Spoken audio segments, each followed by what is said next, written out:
오늘은 고린도전서 29번째 시간으로 성령의 은사라는 제목으로 함께 은혜를 나누기 원합니다.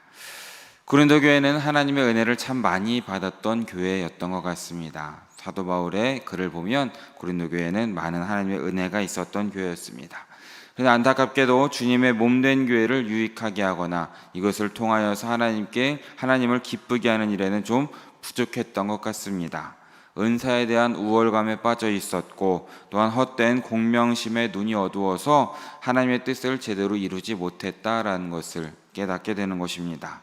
그래서 오늘 본문은 이러한 고린도 교인들의 문제를 해결하고 가르치기 위해서 사도 바울이 이제 은사가 다양한 이유와 함께 은사를 주신 하나님의 뜻이 무엇인지 알려주고자 합니다. 그래서 본문을 통해서 우리 역시도 바울의 가르침을 함께 바라보는 시간 되시기를 진심으로 바라겠습니다. 본문으로 들어가 보겠습니다. 우리 1절 말씀을 다시 함께 읽어보기 원합니다. 함께 읽습니다. 형제들아, 신령한 것에 대하여 너희가 알지 못하기를 원하지 아니하노니. 여기서는 이제 신령한 것에 대하여 라고 이제 말씀을 시작하고 있습니다. 이 편지를 보면서 고린도 교인들이 바울에게 이 성령의 은사들에 대해서 질문했다라는 것을 깨닫게 됩니다. 그러면서 이렇게 말하죠. 너희가 알지 못하기를 원하지 아니한다 라고 말하고 있습니다. 이것은 너희가 정말 꼭 알아야 한다라는 이런 식으로 쓰는 바울이 즐겨 쓰는 강조형 문장이다 라고 보시면 될 것 같습니다. 우리가 이 고린도전서 1장과 4장의 말씀을 다시 한번 복기해 보면 고린도 교인들은 그들이 받은 성령의 은사들에 대해서 자랑스럽게 여겼던 것 같습니다. 그런데 그들은 자기가 받은 은사를 가지고 하나님을 높이는 데 사용하지 아니하였고, 자기의 이름을 높이는 데 사용하거나 또 다른 은사를 받은 사람들을 이렇게 등급을 매기며 교만의 방편으로 삼았던 것 같습니다. 그러니까 성령의 은사에 대해서 제대로 알고 있지 못했다라는 것이죠. 그래서 이들이 이제 사도 바울이 생각하기에 성령의 은사란 무엇이고 또 그 목적이 무엇인지를 좀 바로 가르쳐 줘야겠다라고 생각하고 있는 것입니다. 근데 이어지는 말씀에서는 조금 다른 말씀이 먼저 나오고 있습니다. 우리 2절의 말씀을 함께 읽어보기 원합니다. 함께 읽습니다. 너희도 알거니와 너희가 이방인으로 있을 때에 말 못하는 우상에게로 끄는 그대로 끌려갔느니라. 많은 사람들은 이 신비롭고 초자연적인 체험, 황홀경의 체험 등을 통해서만 성령이 역사하거나 이런 성령의 역사의 체험으로 생각할 때가 참 많이 있습니다. 아마도 고린도 교회 그리스도인들도 그랬던 것 같습니다. 그래서 신비로운 이런 황홀경에 빠진 상태에서 하는 방언이나 예언, 이런 것들이 성령의 특별한 나타나심이고 또 이것을 통한 역사다라고 열광했던 것 같습니다. 그래서 그들은 다투어서 예언하고 방언함으로써 교회의 예배가 혼돈에 빠졌다라는 것입니다. 이것은 고린도 지역을 포함한 헬라 세계에서 이 신의 영이 임하여 일으킨다고 생각했던 황홀경 상태를 높이 평가했던 것이고, 또한 이 상태에서 디오니소스 같은 이 우상을 예배했던 이런 전통이 많았다라는 것을 우리는 먼저 기억해야 되는 것입니다. 바울은 이런 고린도 교인들의 과거를 먼저 깨달아야 된다라고 말해주고 있는 것이죠. 이방인들이 섬기는 우상들은 인간이 만들었고 소리도 못 내는 것이었는데, 고린도 교인들도 과거 이방인 시절에는 그런 우상들에 도취되어서 황홀경에 빠졌던 것이고 열광하고 휩쓸렸던 그런 너희들의 과거를 기억해야 한다라고 말해주고 있는 것입니다. 귀신들이 인간들의 우상숭배 행위를 이용해서 그들을 황홀경에 빠뜨렸던 것이고 혼돈과 죄악을 조장했다라는 것입니다. 그러기에 바울은 이런 무슨 신비스럽고 초자연적인 경험을 했다고 해서 이 모든 것이 성령의 역사의 체험이 아닐 수도 있다라는 것을 너희들이 먼저 깨달아야 한다라고 2절에서 말해주고 있는 것입니다. 이것이 왜 중요합니까? 이것은 오늘날에도 우리에게 주어지는 말씀입니다. 오늘날에도 많은 그리스도인들이 신기하거나 일상의 체험과 다르거나 무언가 황홀한 그런 경험을 하게 되면 이것을 모두 성령의 역사다라고 간주하려고 하는 생각이 있기 때문인 것이죠. 바울은 우리에게도 말해주는 것입니다. 이 모든 것이 성령의 역사일 수 없다라는 것입니다. 다른 종교들에서도 방언도 있고 귀신도 쫓아낼 때도 있고 신비적 체험도 그들에게 있을 수 있습니다. 한국의 무속적인 이 무당들만 보아도 접신해서 춤도 추고 귀신과 이야기하는 것을 우리는 종종 보게 되는 것입니다. 이런 모든 것들을 성령의 역사로 볼 수 없듯이 신비스럽게 느껴지는 경험 모두를 성령의 역사로 간주해서는 안 된다라는 것을 사도 바울은 우리에게 말해주는 것입니다. 그럼 대체 어떤 것이 성령의 역사인지 바울은 이제 3절에서 우리에게 말해주고 있습니다. 3절의 말씀을 함께 읽어보기 원합니다. 함께 읽습니다. 그러므로 내가 너희에게 알리노니 하나님의 영으로 말하는 자는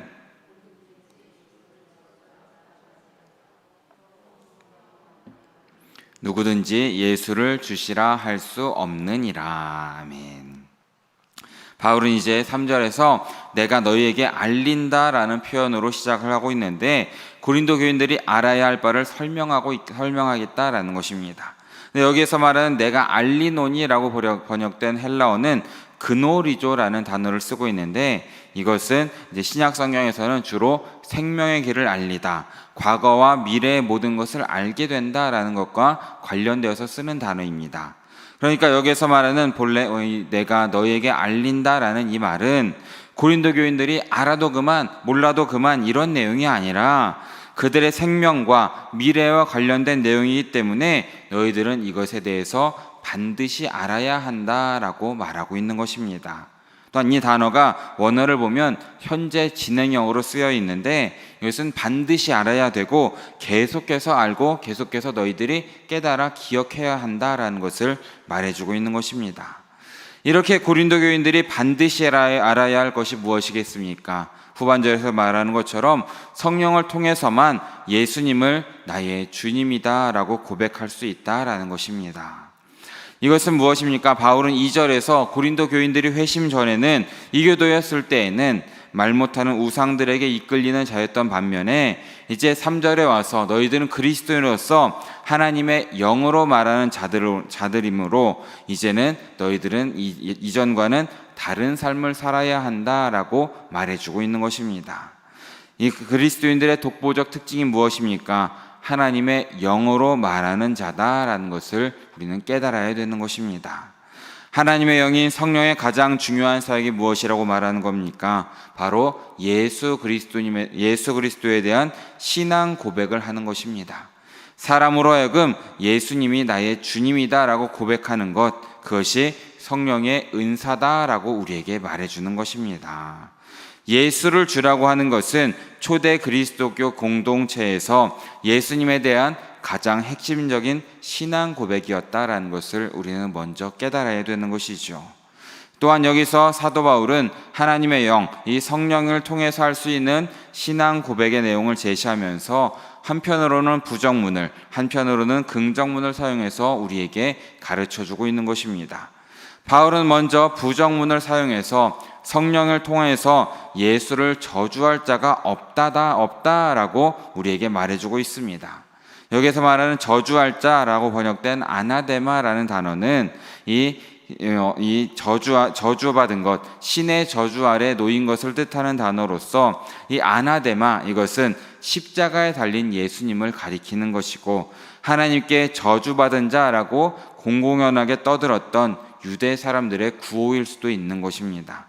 이런 주장은 신명기 21장 23절에서 나무에 달린 자는 하나님께 저주를 받았다라는 기록에 근거하여서 예수님이 십자가에 달린 것은 하나님의 저주를 받았다라고 이런 얘기를 하는 것입니다.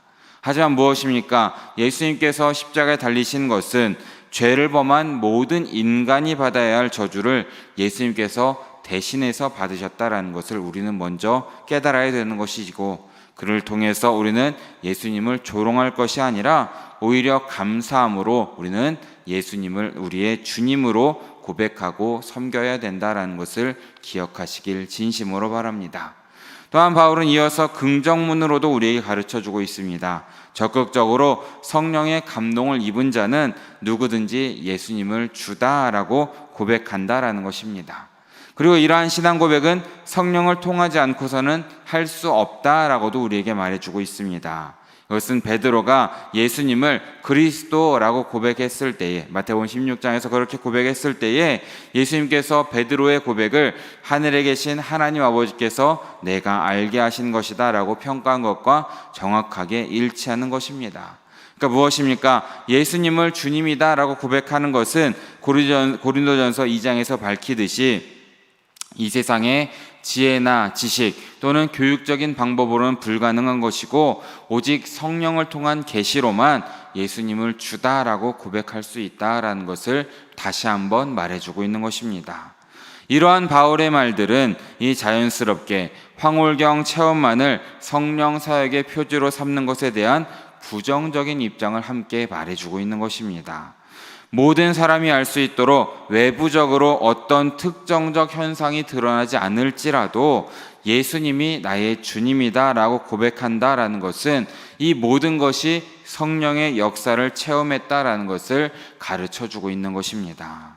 이것은 열광적인 양상을 띄어서 이런 겉으로만 나타나는 현상을 성령의 역사다라고 생각하는 이런 오류에 빠진 고린도 교인들에게 다시 한번 이렇게 가르쳐주고 있다는 것을 우리는 바라봐야 되는 것입니다. 또한 여기서 사도 바울이 왜 굳이 성령 하나님의 영을 그리스도인들이 이 예수 그리스도에 대한 이해와 고백과 관련해서 우리에게 다시 한번 가르쳐주고 있는 것이겠습니까? 바울은 본질적으로 성령의 은사 이 모든 것에 다시 한번 염두에 두고 우리에게 이 말을 하고 있습니다. 여기에서 은사의 종류와 관계없이 가장 근원적이고 가장 귀한 성령의 선물은 바로 성령 그 자체라는 것을 우리에게 가르쳐주고 있는 것이죠. 바울은 이제 4절 이하에서 본격적으로 성령의 은사가 어떤 것인지 말해줄 것인데 사전에 이런 인식, 바로 성령님 그 자체가 우리에게 가장 큰 선물이다라는 이 인식을 또한 우리 역시도 가져야 한다라는 것을 우리에게 말해주는 것입니다. 성령님은 예수님을 주시다라고 고백을 가능케 하는 분이란 의미에서 다른 어떤 은사들보다도 성령님 자체가 우리에게는 가장 큰 선물이고 은사다라는 것을 깨닫는 우리 모두 되시기를 진심으로 바라겠습니다. 4절에서 6절의 말씀도 함께 읽어보려고 합니다. 4절, 5절, 6절 말씀 함께 읽습니다. 은사는 여러 가지나 성령은 같고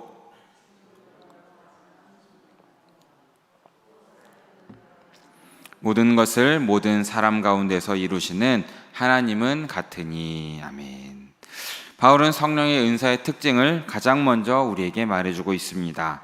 먼저 이것은 하나님으로부터 주어지는 선물이다라는 것을 말해주는 것입니다. 우리의 노력으로 얻은 것도 아니고 우리의 노력으로 좌지우지할 수 있는 것도 아니다라는 것입니다. 이 모든 것은 온전히 삼위일체 하나님의 역사라는 것입니다. 성령님께서 나눠주시는 것이고 예수님을 섬기도록 우리에게 주시는 것이고 궁극적으로 모든 구원의 역사를 이루시는 하나님의 의한 것이다 라는 것을 4절, 5절, 6절에서 우리에게 말해주는 것입니다. 성령에 주시는 은사는 다양하지만 모두 한 성령으로부터 나온 것이고 주를 섬겨야 되는 것이고 하나님을 위한 역사를 하게 하는 이런 방편이다라는 것을 깨닫는 우리 모두 되시기를 진심으로 바라겠습니다. 이어지는 7절의 말씀도 함께 읽어보겠습니다. 함께 읽습니다. 각 사람에게 성령을 나타내심은 유익하게 하려 하심이라. 바울은 여기서 각 사람에게라는 표현을 통해서 교회 공동체는 많은 사람, 많은 구성원들로 이루어져 있다라는 사실을 다시 한번 밝히고 있습니다. 그런데 혹시 여기에서 이 각 사람이란 표현을 은사를 받지 않은 사람들과 구분하여서 은사를 받은 몇몇의 개인들만을 가리키는 것으로 이해하는 것은 옳지 못하다라는 것을 먼저 기억해야 됩니다. 각 사람 어떤 사람에게는 주시고 어떤 사람에게는 주시지 않는 그런 것이 아니라는 것입니다. 왜냐하면 바울은 우리가 오늘 읽은 이 11절 뒤에 있는 12절부터의 본문을 보면 하나이나 많은 지체가 있다는 비유를 통하여서 그리스도의 몸된 교회를 구성하는 모든 그리스도인들이 각각 은사를 지니고 있는 것으로 우리에게 말해주고 있기 때문입니다. 그러니까 여기서 말하는 각 사람이라는 말은 몇몇의 특수한 은사를 받은 그런 사람들만을 지칭하는 것이 아니라 다양한 성령의 은사를 지닌 모든 그리스도인들을 지칭하는 표현으로 보아야 된다라는 것입니다. 또한 이 은사가 주어지는 것은 개인의 이익이 아니라 그 은사로서 유익한 것에 봉사하도록, 특별히 예수님을 전하고 하나님을 전하는 것에 봉사하도록 위함이다라는 것을 기억하시는 우리 모두 되시길 진심으로 바라겠습니다. 이어지는 8절에서 10절의 말씀, 이 세 절의 말씀도 함께 읽어보겠습니다. 어떤 사람에게는 성령으로 말미암아 지혜의 말씀을,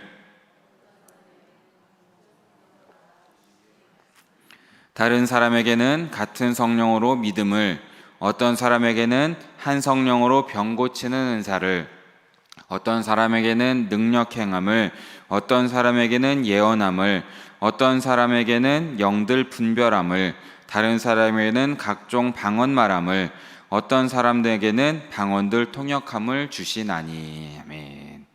여기서 바울은 9가지의 은사를 열거하여 이렇게 말하고 있습니다. 교육적인 은사로 지혜와 지식의 말씀의 은사, 초자연적 은사로는 믿음과 병고침과 능력 행하는 은사, 특별한 의사소통의 은사로는 예언과 분별함과 방언과 통역의 은사, 이렇게 3가지로 분류하여서 9가지를 우리에게 말해주고 있습니다. 그런데 이 성령의 은사들은 로마서 12장과 에베소서 4장에서도 함께 언급하고 있습니다. 그런데 오늘 본문과 이 두 곳에 기록된 은사들의 내용은 다 차이가 있습니다. 왜 이런 차이가 있겠습니까? 사도 바울은 편지를 보면 이 교회의 상황에 따라서, 또한 이 편지들을 쓰는 정황에 따라서 몇 가지를 지목하여서 말하고 있다는 것을 기억해야 되는 것이죠. 그러니까 이 모든 성령의 은사들은 각각의 교회에 맞춰서 주어졌다라는 것을 기억하시길 진심으로 바라겠습니다. 이렇게 사도 바울은 성령의 은사들에 대해서 이렇게 쭉 나열한 후에 이야기의 핵심을 다시금 요약해서 우리에게 말해줍니다. 우리 11절의 말씀을 마지막으로 함께 읽어보겠습니다. 함께 읽습니다. 이 모든 일은 같은 한 성령이 행하사 그의 뜻대로 각 사람에게 나누어 주시는 것이니라. 아멘. 이 모든 다양한 은사들은 무엇이겠습니까? 성령님의 결정에 따라서 그리스도인들에게 각각 나누어 주신다라는 것을 우리에게 말씀해 주고 있는 것입니다. 하지만 그렇다고 해서 이 성령님이 주어지는 이 은사가 무작위로 주어진다라는 것은 아닌 것을 기억해야 되는 것입니다. 성령께서는 개별적으로 일일이 각 사람에게 은사를 주신다라는 것을 기억해야 되는 것입니다. 그리고 성령께서는 각 사람에게 합당한 은사를 주시는데, 그것은 개개인의 그 그리스도인들이 지닌 체질과 성격과 신분, 이 모든 기타 특성에 맞추어서 주신다라는 것을 우리는 깨달아야 되는 것입니다.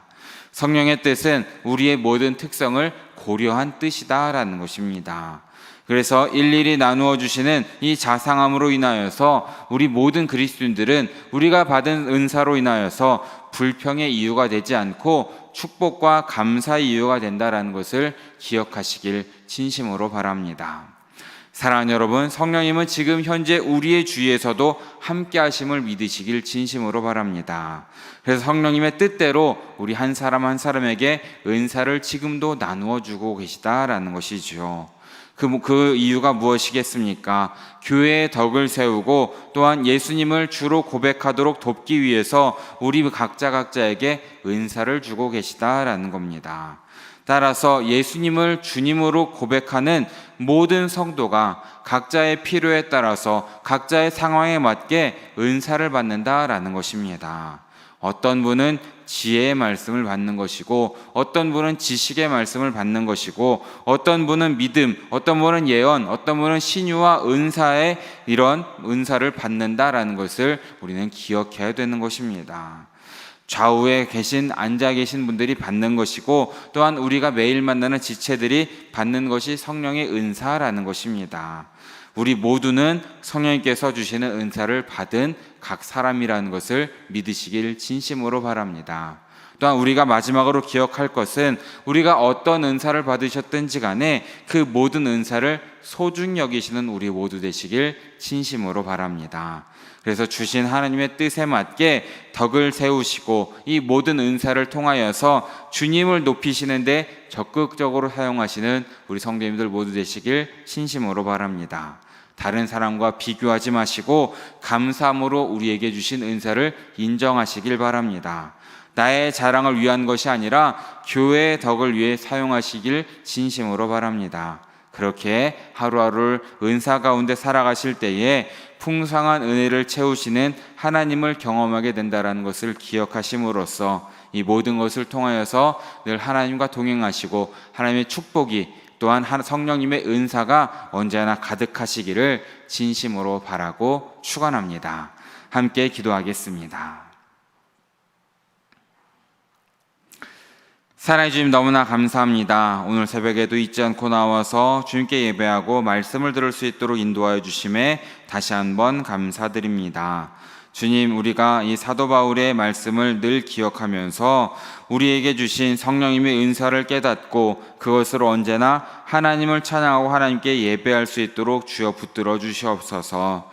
우리 각 사람에게 주어진 그 은사를 늘 소중히 여길 수 있도록 인도하여 주시고 그 모든 것을 통하여서 하나님과 동행하는 우리의 삶이 될 수 있도록 주님께서 인도하여 주시옵소서. 그러므로 우리가 오늘 하루 성령님의 이끄심대로 살아갈 수 있도록 주님께서 붙들어 주시고 모든 은사를 통하여서 세상 가운데에 주님의 나라를 서여가는 우리 모두 될 수 있도록 힘과 지혜와 용기를 더하여 주시옵소서. 모든 말씀 언제나 함께 하시는 예수 그리스도의 이름으로 기도드립니다. 아멘.